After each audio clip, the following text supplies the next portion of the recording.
पहला सामुएल 22 अध्याय का 1 पद में लिखा है, और दाऊद वहां से चला और अब्दुल्लाम की गुफा में पहुंचकर बच गया।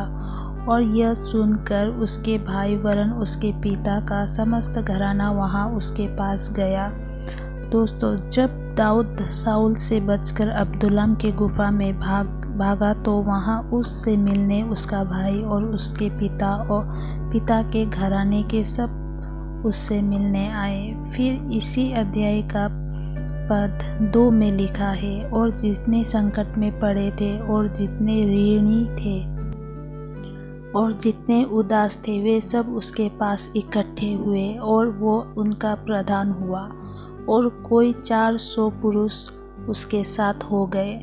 दोस्तों, इस पद में मुख्य तौर पर इस बात पर ध्यान दें कि दाऊद से मिलने आने वाले लोग कोई संकट में थे और कोई ऋणी थे और कोई उदास थे, और दाऊद उन सब का लीडर बन गया था, और वे लोग लगभग 400 लोग थे।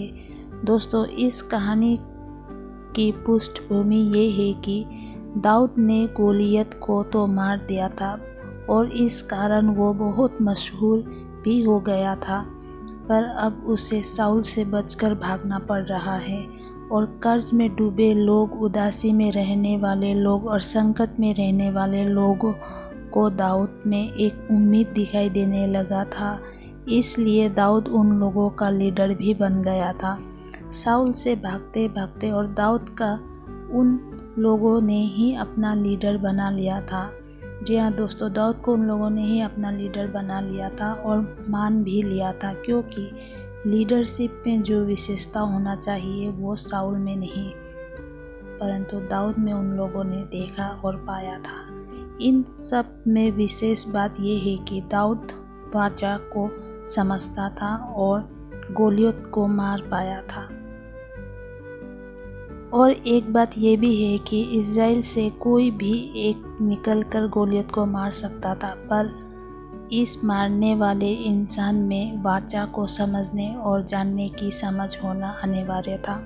और वाचा परमेश्वर ने हर यहूदी के साथ बांधा हुआ था, लेकिन ये बात रेवलेशन के तौर पर सिर्फ दाऊद ही जानता था कि ये आदमी परमेश्वर को गाली देने वाला है और ये बच नहीं सकता, और इसके साथ परमेश्वर का कोई वाचा नहीं है, और जिसे मैं मानता हूँ वो असली वाला परमेश्वर है।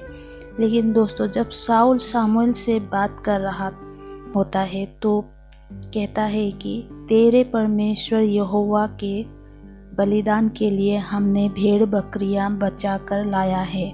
दोस्तों, हमारे प्रभु यीशु भी ऐसे लोग हैं, ऐसे लोग जो कर्ज में डूबे हुए हैं, मुसीबत और संकट में फंसे हुए हैं, ऐसे लोगों का ही परमेश्वर है। जैसे दाऊद के साथ वे दुखी, कर्ज में फंसे लोग और उदास लोग थे, वैसे ही हम आज यीशु मसीह के साथ हैं, यीशु मसीह की टीम में शामिल है। और दाऊद के साथ उस समय जो लोग थे वे लोग आगे चलकर बड़े बड़े जंग लड़ते हैं दाऊद के तरफ से, और जीतकर बहुत ज़्यादा तादाद में लूटे हुए धन को इकट्ठा कर लेते हैं। और दाऊद मंदिर बना रहा होता है तो यही लोग बहुत ही ज़्यादा मात्रा में धन दान करते हैं। आप देख सकते हैं पहला इतिहास 29 का 6 और 7 पद, जिसमें लिखा है, तब पितरों के घरानों के प्रधानों और इज़राइल के गोत्रों के हाकिमों और सहस्त्रियों और शतपतियों और राजा के काम के अधिकारियों ने अपनी अपनी इच्छा से परमेश्वर के भवन के काम के लिए 5,000 के कर और 10,000 के दरकन सोना, 10,000 के कर चांदी और 18,000 की कर पीतल और 1 की कर लोहा दिया। ये सब धन उन लोगों के पास कहाँ से आया जो कभी कर्ज में डूबे हुए थे, उदास से संकट में थे, उदासी में थे, डर के मारे, खौफ के मारे भागे हुए लोग थे। और अब वही लोग दाऊद की टीम में शामिल होकर ये सब दान में दे रहे थे, दे पा भी रहे थे। वो दाऊद जिसे परमेश्वर के वाचा का समझ था।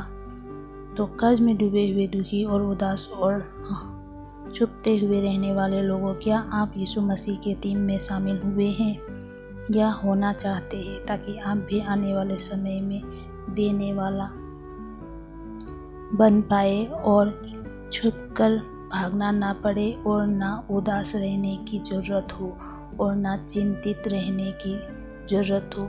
यीशु मसीह सदा आपके साथ रहेंगे और आज भी है, बस निर्णय आपके हाथ में है।